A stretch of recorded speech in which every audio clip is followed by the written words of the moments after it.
You know the old saying, fool me once, shame on you, fool me twice, shame on me. Well, shame on the San Francisco 49ers. Let's take a trip down memory lane. And this should be pretty fresh in your memories because it happened less than 48 hours ago. But Eric Armstead was cut from the San Francisco 49ers. And the frustration I had with that at the time was you're paying him a large sum of money to not be on this team, anyways. Let him write out his contract. But really, my gripe actually goes back to last season. That's when 29-year-old Eric Armstead was restructured, which meant they added a year to the end of his contract. And instead of being a free agent in 2024, he became a free agent in 2025. Well, just one short year later, the San Francisco 49ers regretted that decision and moved on from Eric Armstead, taking a cap hit of around $10.5 million this year, but even worse, $15.5 million cap hit next season for him to play for the Jacksonville Jaguars. All right, every team makes mistakes. That's why the salary cap's big. You can finagle, you can move. No harm, no foul. Learn from your lessons. Stop restructuring players over 30. Well, not the San Francisco 49ers, because not only do they go out today and restructure a player over 30, but they chose someone about as close to Eric Armstead as they could have.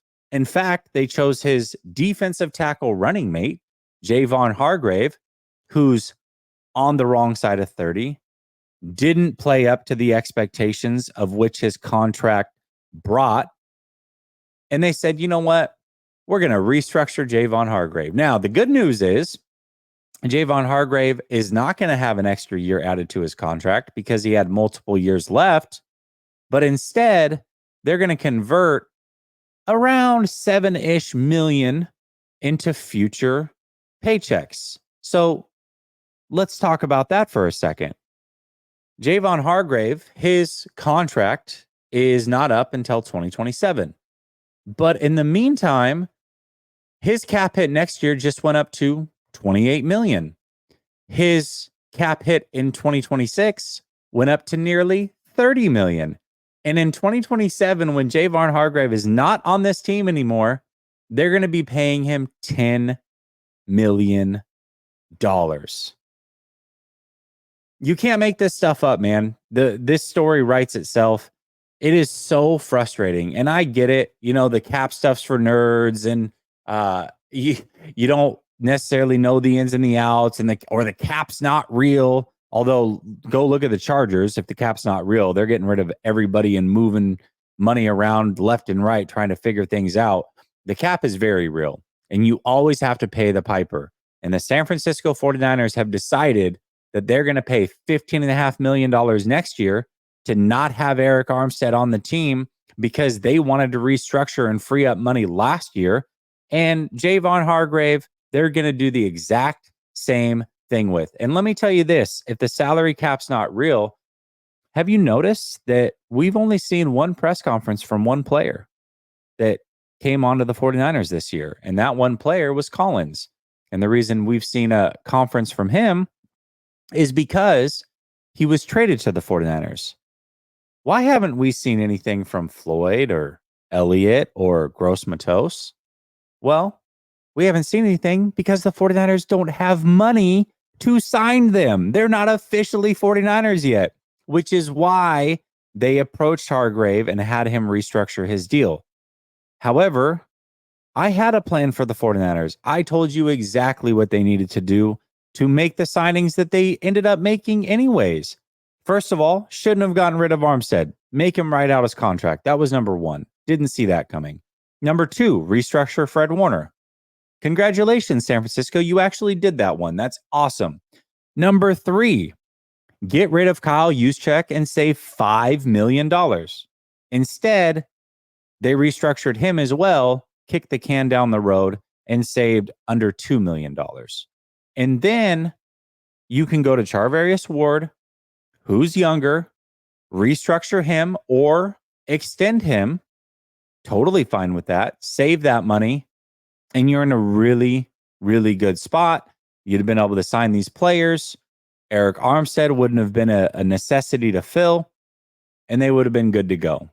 But instead, they created a problem with Eric Armstead by not only paying him to not be on the roster, but removing him from the roster and creating a major roster hole that they then had to fill by going out and getting a couple guys. Listen, I don't know what this season's going to hold, but the San Francisco 49ers, we talked about this a lot. We talked about how 2024, it was so frustrating, or excuse me, 2023, it was so frustrating because that really felt like it was their year. And they came up just this short. And the assumption is the window's still open in 2025. And I'm not saying that it's not, but man, they are really making sure that this is their last chance with this roster as currently constructed by restructuring these players that they shouldn't be doing that with. And now you've got, think about this, think about the future. If they re-sign Ayuk, okay, big time deal. They re-sign and extend Brock Purdy, right? Big time deal. You're going to want to build around those guys.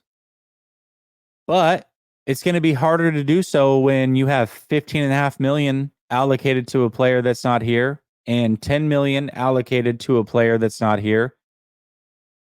It just doesn't make any sense. It makes no sense. And the 49ers literally just went through this pain point and less than 48 hours later made the exact same mistake. Shame on me. Me being the San Francisco 49ers. What the hell are you doing, man?